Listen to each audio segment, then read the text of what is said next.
Welcome everybody. We're joined once again with Becca Lawrence from the Community SPCA. Becca, how are you doing this week? It's been a little while since we've chatted. Yeah, I'm all nice and refreshed from my vacation.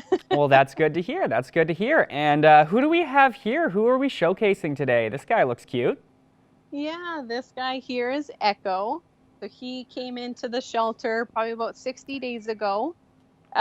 Initially he came in, he was quite beat up and quite skinny and everything. So we took a bit of time to get him back up to weight where he needs to be. And also to, kind of heal up his scratches and bites that he had.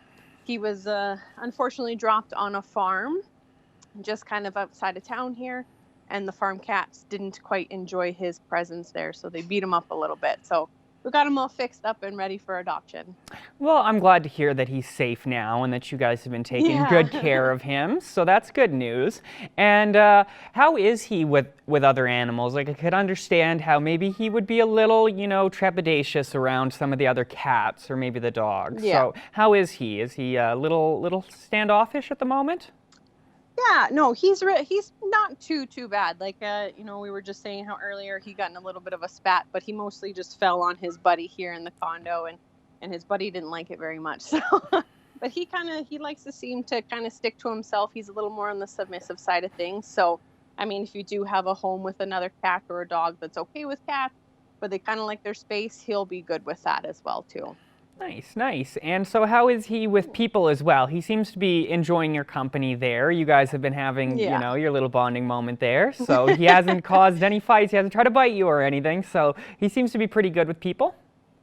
Yeah. Like initially he seemed a little standoffish, but again, like you said, who could blame him really? But, he kind of came around in the last month here and opened up with all of us. So he's been really good that way. So I think it just took him a little bit of time to warm up to us initially. Which is understandable, but I'm glad to hear that he's acclimating well. And so, Becca, how are you guys doing for pet numbers? How are your cat numbers right now? We'll start with that. I know that you had mentioned that he's been there for a little while, that Echo has been there for, I think you said about 60 days, right? So are you guys kind of full at the moment, or? Yeah, actually, coming back today, I realized how quite full that we are, but, it's not too bad, but, we got a lot of kittens that came in from foster again, so that our numbers went up a lot just in that aspect, but they'll all be going to hang out at the pet stores here right away as well, too. And then, so we just have a couple of, the long timers here. He's in the condo here with Orville, who's been here for over 100 days.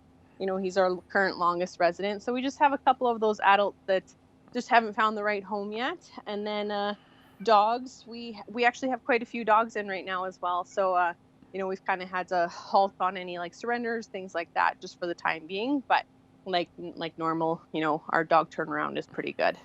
Well, that's good news for anybody out there who is looking for a dog right now, because I know that, for the past few months, you guys have been running low on dog numbers, which is good for the SPCA. But, if you're somebody out there trying to find a furry friend and give a deserving animal a home, then I suppose this is good news for you.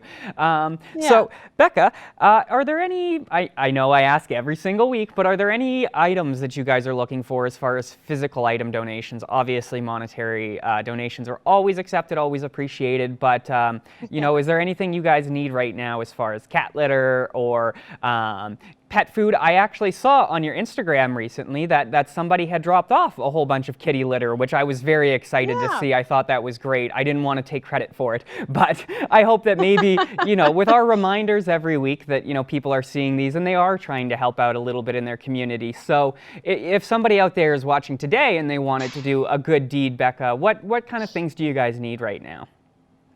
Yeah, I think I always say it every single time, but laundry detergent's one of our biggest ones just because we go through so much of it. And then garbage bags, like large garbage bags are really good. And then even, I think just like the non-clumping cat litter, that's always a big one for us as well, too, that we always need. All right, well, that's all the time we have for today, Becca, but I want to thank you once again for joining us, and we will speak with you again next week. Yes, absolutely. Thanks for having us. Thank you.